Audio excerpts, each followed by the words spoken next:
Okay, well, I've got this thing front and center. I thought I'd show you everything you've never wanted to know about these things. Should be a short video. It's finally a nice day here. Well, not a nice day, but not smoky. I'll show you a little glimpse of what it looked like 2 days ago here. Okay, so it's the beginning of August. It's just after 4 in the afternoon. It should be sunny and nice. It's orange and apocalyptic.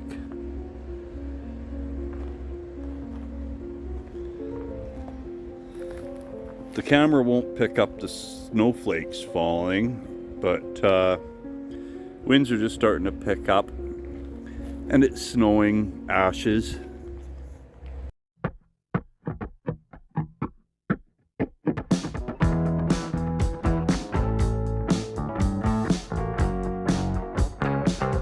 Nice fish.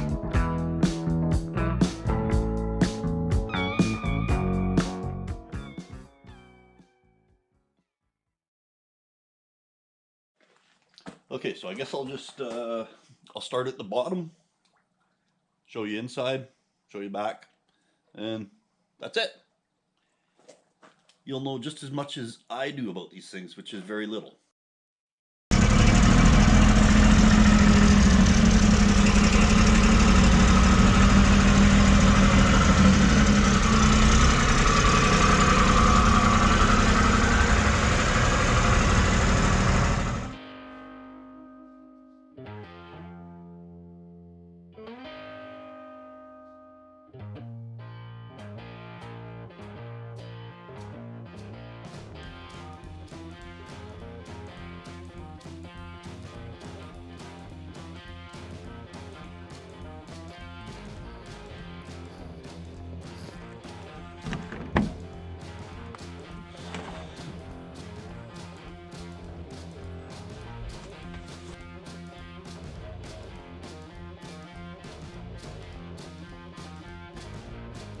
Looking at this extra cab portion here, by the looks of these vent holes, it doesn't look like it's a factory thing. Kind of looks like an afterthought. I don't know for sure though. Right there we have a axle lock or diff lock button. This is your four-wheel drive, two-wheel drive. Everything else kind of straightforward and basic. Don't see these too often anymore. Window roller uppers. Now, as far as headroom in this thing, well, there's tons. I don't think it matters how big you are. You'll fit in this no problem. The seats both come out, and the floor here comes out as well. Right here, there's a latch. That's it. That's all that holds it in.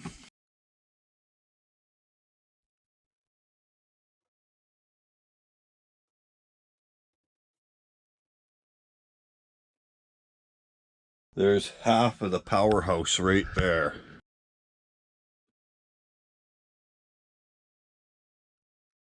I believe these are around a whopping 50 horsepower. It's a Suzuki 660 cubic centimeter engine. So if you think about a motorcycle, well, this would be a 660. So even as far as motorcycles go, that's kind of a small motor. And you can see, looking at the front tire there, and there's the strut tower. So you're actually sitting like over the front tires. It does get a bit bouncy on gravel roads. You kind of want to drive slow. As far as paved roads go, I try to stay off them because this just seems like a scary death trap. It has a very short wheelbase. It doesn't usually have any kind of problems with bottoming out or high centering on anything. And it does turn on a dime. Now you have a plate right here in the box that gives you access to your transmission. Very easy access to the battery. It's got a little light there that fills with water. Little tie downs on the outside all along. And then it's got these tie downs on the outside. These ones here are for use when the sides are off. Moving around. Here, behind the license plate holder, just like magic, you have your spare, which is in kind of a funny place, tucked up under the gas tank. Tool compartment, and that's mostly it. I'm going to, I'll pull the sides off and show you how that is. Now, they should make more pickup trucks that the sides come off so easily.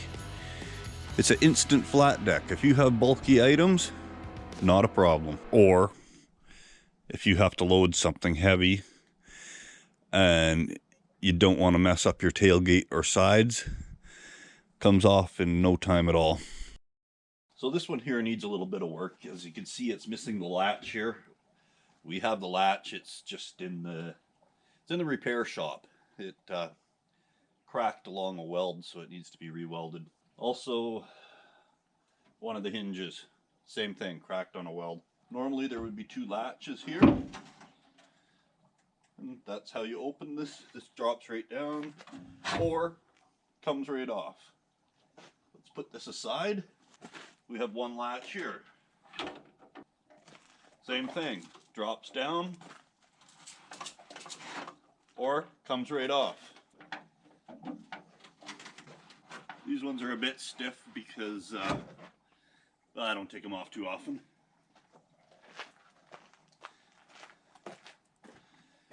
Instant flatbed truck. Now you can put those bulky items on. Here in British Columbia, these things, they're legal. They're street legal. Whether you want to drive them on the road is up to you. Kind of like driving a tin can with glass all around. So the first time I actually drove that thing on the highway, it was extremely scary. But then after the second, the third, the fourth time, say, it was only moderately scary. Needless to say, I don't drive it on the highway. It's good for around the yard. Like if you have cleanup to do, stuff like that, moving stuff around, you have basically, it's a wheelbarrow with a motor and a heater. So that's, in my eyes, where it kind of beats the side-by-sides. Side-by-sides, you can't really put as much stuff, and when it's 40 below, I got a heater in my truck and you can finish the rest. As far as reliability, I've had it probably 10 years or so, and one clutch cable, which I think it was like 20 bucks for a new one. It took 3 days to get here.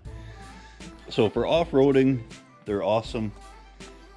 Anybody with acreage, farms, anything like that, they're awesome. The good thing about them is they cost probably about the same as a used quad would cost you. I've also seen that they come in tons of different configurations. Different box sizes, short cabs, long cabs, left-hand drive, right-hand drive. But also I've seen they have dump boxes and a box that's kind of it's a scissor lift box. The box goes up on a scissor lift. It's a kind of a strange option. I don't know why you would need something that does that, but cool nevertheless.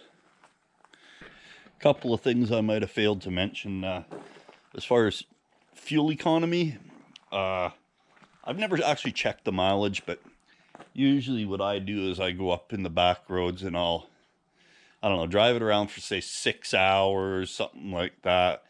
And that goes through about half a pail. Well, 10 bucks worth, say, for 6 hours. So cheaper, way cheaper than the quads, actually.